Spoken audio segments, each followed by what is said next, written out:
Chers élèves, j'espère que vous avez passé d'excellentes vacances et que vous êtes en pleine forme pour aborder la rentrée scolaire avec plus d'énergie et de dynamisme. Nous allons commencer notre rencontre par la première leçon de physique du tronc commun, intitulée La gravitation universelle ou la loi de la gravitation universelle. Le cours sera animé exclusivement en français et pour les élèves du tronc commun option arabe, ils trouveront prochainement sur notre chaîne le même cours animé en arabe. L'histoire de ce cours remonte au XVIIe siècle avec l'épisode légendaire de la pomme, quand un physicien anglais assis sous un pommier remarqua qu'une pomme détachée de son arbre tombe sur la terre et s'est posé la question pourquoi la pomme, au lieu de tomber, ne s'envole-t-elle pas dans l'espace?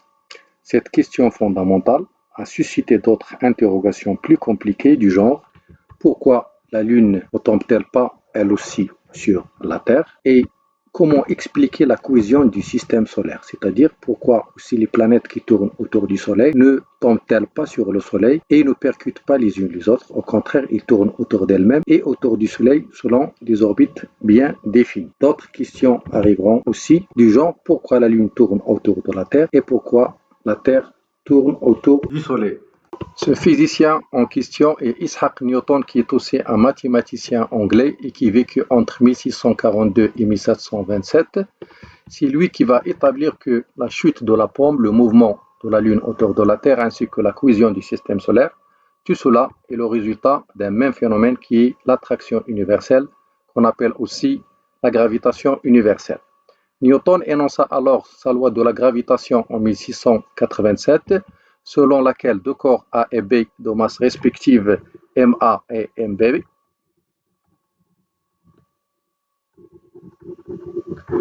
qui sont assimilables à des points s'attirent mutuellement par une force d'attraction appelée force gravitationnelle. C'est-à-dire que le corps A exerce une force sur le corps B dont le point d'application est le centre de gravité du corps B, qu'on note GB.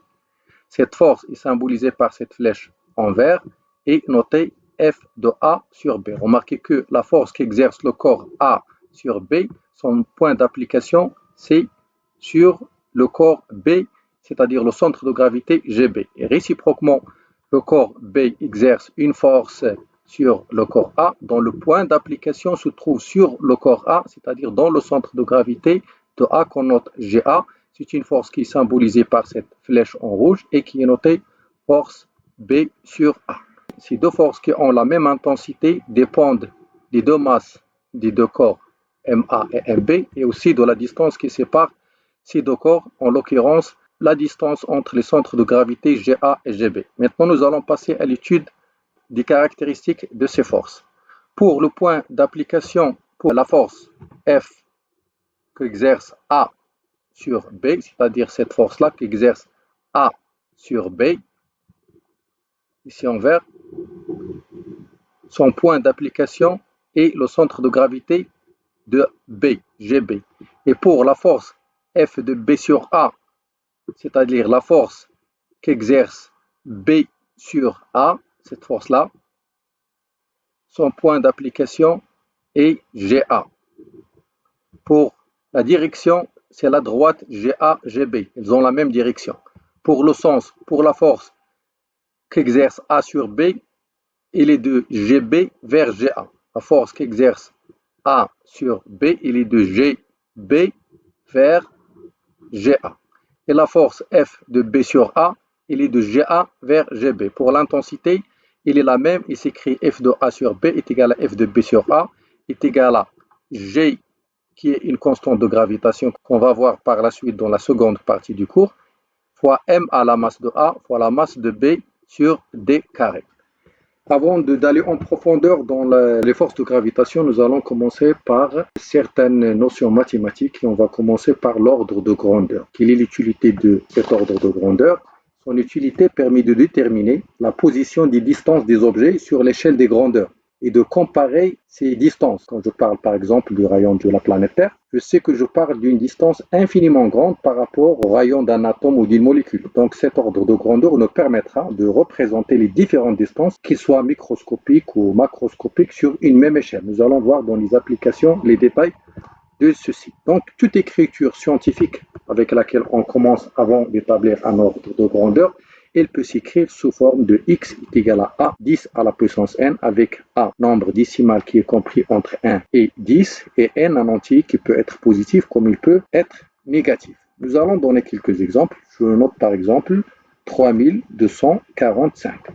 Je peux l'écrire sous forme d'une écriture scientifique. Il peut s'écrire 3,245 fois 10 à la puissance 3. Pourquoi 10 à la puissance 3? Je me suis déplacé de 3 positions pour la virgule et vers la gauche. Quand je me déplace vers la gauche, l'exposant ici est positif. Et le nombre de cet exposant est le nombre de déplacements de la virgule. Je me suis déplacé une fois, deux fois, 3 fois. Donc 3 est vers la gauche. Quand je me déplace vers la gauche, je mets un signe plus ici. Quand je me déplace vers la droite, je mets un signe négatif. Et le 3 ici, c'est le nombre de positions de déplacement de la virgule. Je prends un autre exemple. x2 est égal à, par exemple, si je mets ici x1, je mets ici x2 est égal à 0,0032 qui est égal à 3,2 fois 10 à la puissance moins 3. Pourquoi moins? Parce que je me suis déplacé vers la droite. Et pourquoi le 3? Parce qu'il y a un déplacement de la virgule de 3 positions. Donc x2 est égal à 3,2 10 à la puissance moins 3. Vous remarquez ici le a, il est compris entre 1 et 10, et le 10 à la puissance n avec le n ici est égal à moins 3. Et ici, le n est égal à plus 3, le a est égal à 3,245. Je prends un autre exemple, x3 est égal à 29,32 fois 10 à la puissance moins 19. Ça peut s'écrire sous forme de 2,932 fois 10 à la puissance plus 1. Pourquoi plus 1? Parce que je me suis déplacé vers la gauche et d'une seule position, donc plus 1, fois le 10 à la puissance moins 19 est égal à 2,932 fois 10 à la puissance 1 moins 19 est égal à 2,932 fois 10 à la puissance moins 18. Là, ça, c'est une écriture scientifique. Le A, c'est le 2,932 qui est compris entre 1 et 10. Et le 10 à la puissance 19, c'est le 10 à la puissance n avec le n est égal à moins 18. Un dernier exemple, un x4 est égal à 0,0085 10 à la puissance 14 est égal à 8,5 10 à la puissance moins 4 fois 10 à la puissance 14. Pourquoi 10 à la puissance moins 4? Parce que je me suis déplacé vers la droite. Quand je me déplace vers la droite, l'exposant ici est négatif et je me suis déplacé de 3 positions. La première, la deuxième et la troisième pour avoir un chiffre 8 qui est compris entre 1 et 10. Donc voilà, est égal à 8,5 10 à la puissance moins 4 plus 14 est égal à 8,5 10 à la puissance 10. C'est une écriture scientifique avec le A, c'est le 8,5 qui est compris entre 1 et 10, et le 10 à la puissance 10, c'est le 10 à la puissance n avec n est égal à 10. Maintenant, vous pouvez arrêter la vidéo et faire cet exercice et y revenir pour vérifier si vous avez bien répondu aux questions ou non. Donc nous prenons par exemple le premier nombre. Nous avons 5812 qui peut s'écrire sous forme de 5,812 fois 10 à la puissance plus 3. Toujours, je répète pour que vous puissiez mieux saisir ces calculs-là. Pourquoi le plus? Parce que je me suis déplacé vers la gauche. Et pourquoi le 3? Parce que j'ai déplacé la virgule de 3 positions. Donc c'est 5,812 10 à la puissance 3. Ici, nous allons avoir 2,287 fois 10 à la puissance 1 fois 10 à la puissance 3 est égal à 2,287 fois 10 à la puissance 4. Là, nous allons avoir 1,5 fois 10 à la puissance moins 3 fois 10 à la puissance moins 5 est égal à 1,5 fois 10 à la puissance moins 3 moins 5, c'est moins 8. C'est une écriture scientifique. Le 107,50 à la puissance 12, il peut s'écrire sous forme de 1,0750 fois 10 à la puissance plus 2 fois 10 à la puissance 12. Toujours plus 2 parce que j'ai déplacé la virgule vers la gauche et de 2 positions. Donc c'est un plus 2. L'exposant sera positif chaque fois que je déplace la virgule vers la gauche. Et il sera négatif quand je déplace la virgule vers la droite. Donc tout cela est égal à 1,0750 fois 10 à la puissance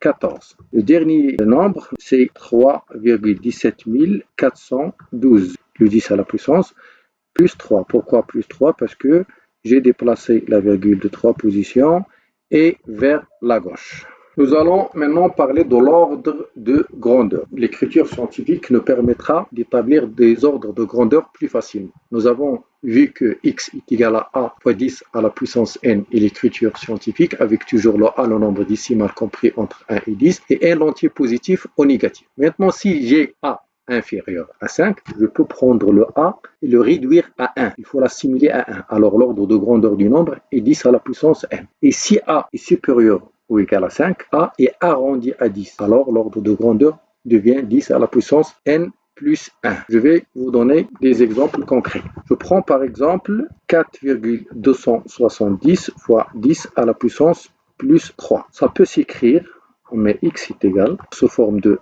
4,270 fois 10 à la puissance. Qu'est-ce que j'ai fait?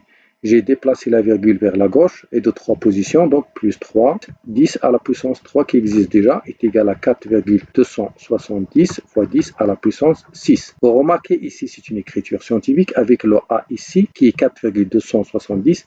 Il est inférieur à 5. Donc, je peux l'ignorer. Je mets 1 égal à 1. Le réduire à 1 et je mets 1 fois 10 à la puissance 6 est égal à 10 à la puissance 6. Et donc, je dis que 10 à la puissance 6 est l'ordre de grandeur du nombre 4270, 10 à la puissance plus 3, ou sous forme de son écriture scientifique 4,270, 10 à la puissance 6. Je prends un autre x qui est égal à 1,280 fois 10 à la puissance moins 8. Directement ici, je remarque que le a est inférieur à 5, donc l'ordre de grandeur est 10 à la puissance n, donc c'est le 10 à la puissance moins 8 qui est l'ordre de grandeur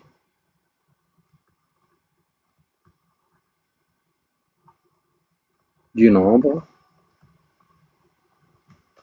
x est égal à 1,28 10 à la puissance moins 8. Prenons le nombre 3,12 10 à la puissance 6. L'ordre de grandeur de ce nombre est 10 à la puissance 6. Pourquoi? Parce que 3,12 est inférieur à 5, donc il est égal à peu près à 1. Donc il est égal à 1 fois 10 à la puissance 6 est égal à 10 à la puissance 6. Prenons 7,10 à la puissance moins 11. 7,3 est supérieur ou égal à 5, donc il peut être arrondi à 10 est égal à 10 à la puissance 1 fois 10 à la puissance moins 11 est égal à 10 à la puissance moins 10. Prenons 0,00063 10 à la puissance moins 4. Son écriture scientifique est 6,3 fois 10 à la puissance moins 4 fois le 10 à la puissance moins 4 qui existe déjà, donc est égal à 6,3 10 à la puissance moins 8. Le 6,3 est supérieur ou égal à 5, donc il peut être arrondi à 1 10. Donc l'ordre de grandeur est 10 fois 10 à la puissance moins 8 égale à 10 à la puissance moins 7. Vous pouvez maintenant arrêter la vidéo et passer à remplir ce tableau.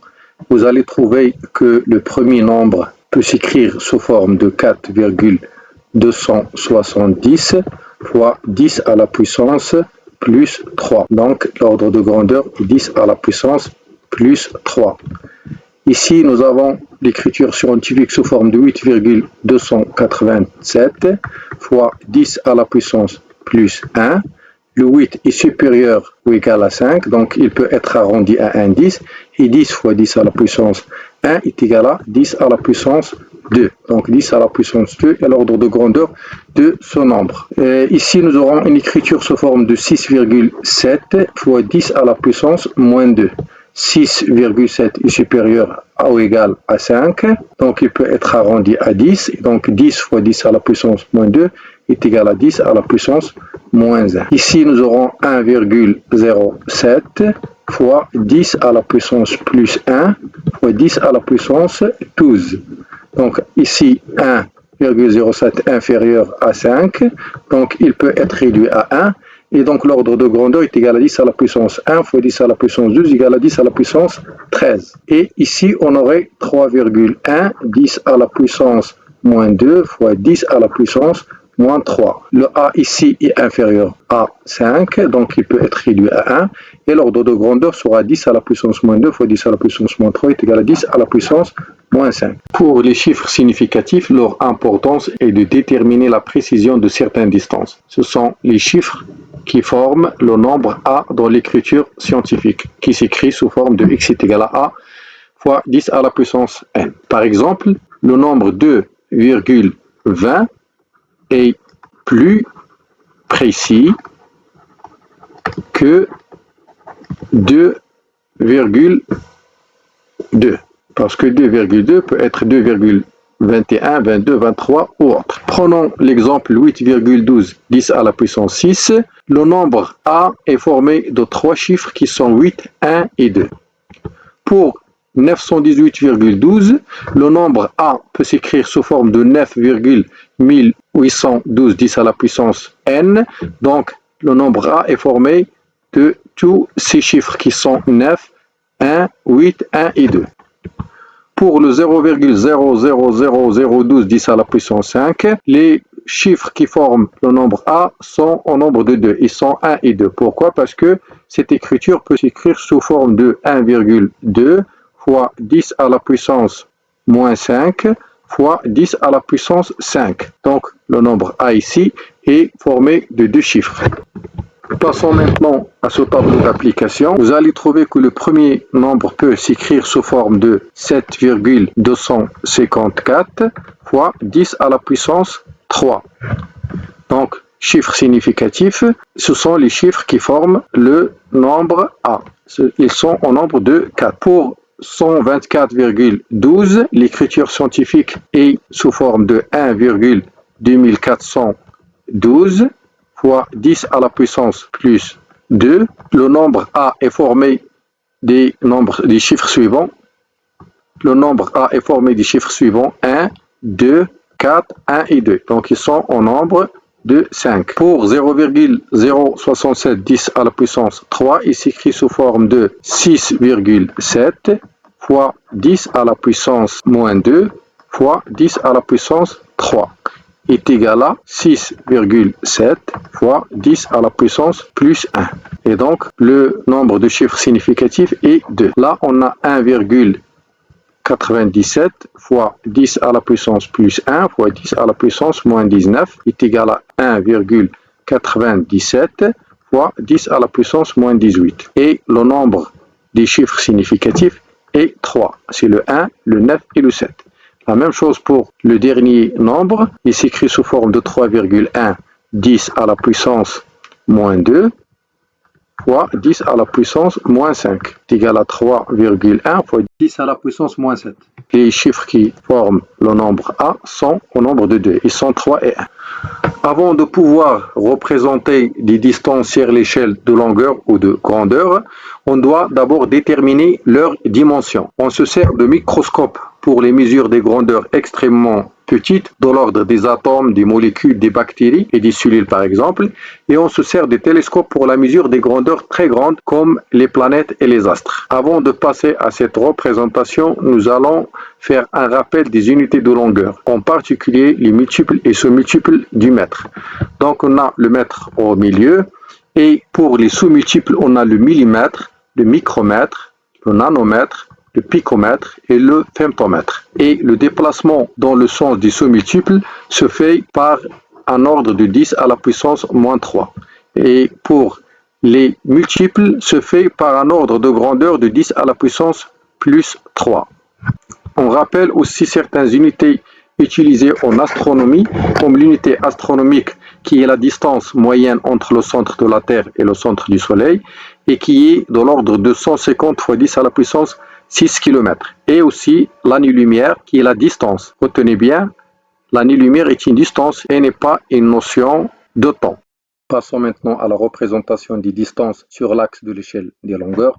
Et commençons par l'exemple du rayon de l'atome d'hydrogène qui est égal à 0,105 nanomètres, qui est égal à 1,05 fois 10 à la puissance moins 1 fois 10 à la puissance moins 9 mètres. 10 à la puissance moins 9 parce qu'on a converti le nanomètre en mètre et 1,05 fois 10 à la puissance moins 1 parce qu'on a écrit 0,105 sous forme d'une écriture scientifique. Donc ça est égal à peu près 10 à la puissance moins 1 fois 10 à la puissance moins 9. Pourquoi? Parce que ici, le chiffre A dans l'écriture scientifique est inférieur à 5, donc il est égal à 10 à la puissance moins 10 mètres.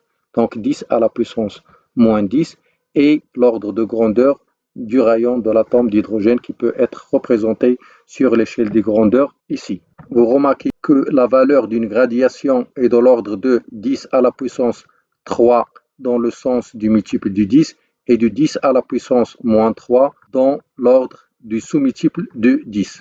Le deuxième exemple est le diamètre de la Terre qui est égal à 12 800 km, qui est égal à 1,2800 fois 10 à la puissance plus 4 fois 10 à la puissance 3 mètres. Ici, c'est la conversion du kilomètre en mètres. Et là, l'écriture scientifique du nombre 12 800 est égal à 1,2800 fois 10 à la puissance 7. Ici, vous remarquez que le A dans l'écriture scientifique est inférieur à 5. Donc, il est égal approximativement à 1 fois 10 à la puissance 7 est égal à 10 à la puissance 7 mètres. Donc, 10 à la puissance 7 est l'ordre de grandeur du diamètre de la Terre. Il peut être représenté ici. Je le présente donc ici. 10 à la puissance 7. Troisième exemple, le diamètre de la planète Vénus, qui est égal à 4,9 10 à la puissance 3 km, est égal à 4,9 fois 10 à la puissance 3 fois 10 à la puissance 3 mètres. La conversion du kilomètre en mètres est égal à 4,9 fois 10 à la puissance 6. Toujours le 4,9 est inférieur à 5, donc il est approximativement égal à 1. Donc on peut écrire 10 à la puissance 6 mètres. 10 à la puissance 6 est l'ordre de grandeur du diamètre de Vénus qu'on représente sur l'échelle du distance. Dernier exemple, la longueur d'une bactérie qui est de l'ordre de 3,1 microns au micromètre, qui est égal à 3,1, 10 à la puissance moins 6 mètres. 3,1 est inférieur à 5, donc est égal à approximativement à 10 à la puissance moins 6 mètres. Et on peut la représenter sur l'échelle ici, 10 à la puissance moins 6. Pour mieux vous entraîner à ces calculs, je vous ai préparé ce tableau où il vous est demandé d'établir l'écriture scientifique de chaque distance, de déterminer le nombre de chiffres significatifs et l'ordre de grandeur de chaque distance, d'essayer de les représenter sur une même échelle de longueur avant de consulter la solution qui vous est donnée à la fin de ce cours. À l'issue de vos calculs, vous allez trouver ces résultats dans le tableau suivant. Et la représentation sera comme suit. Vous allez trouver que le numéro 1 et le numéro 6, qui est le diamètre de Pluton et le rayon de la Lune, vous allez trouver qu'ils ont un ordre de grandeur de 10 à la puissance 6. Pour le 5, qui est le rayon du Soleil, il est de l'ordre de 10 à la puissance 9. Pour le 4, la taille d'un humain, il est de l'ordre de 10 à la puissance 0. Pour le 2, qui est la longueur d'une cellule, il est de l'ordre de moins 5. Pour le 3, qui est le rayon d'un atome d'aluminium, il est de l'ordre de 10 à la puissance moins 10. Merci pour votre attention et on se retrouvera pour la deuxième partie du cours. Je vous rappelle que ce cours est aussi animé en arabe sur notre chaîne et n'oubliez pas de nous faire part de vos commentaires pour nous aider à améliorer ce travail destiné à vous assister à comprendre vos cours de physique. Et merci.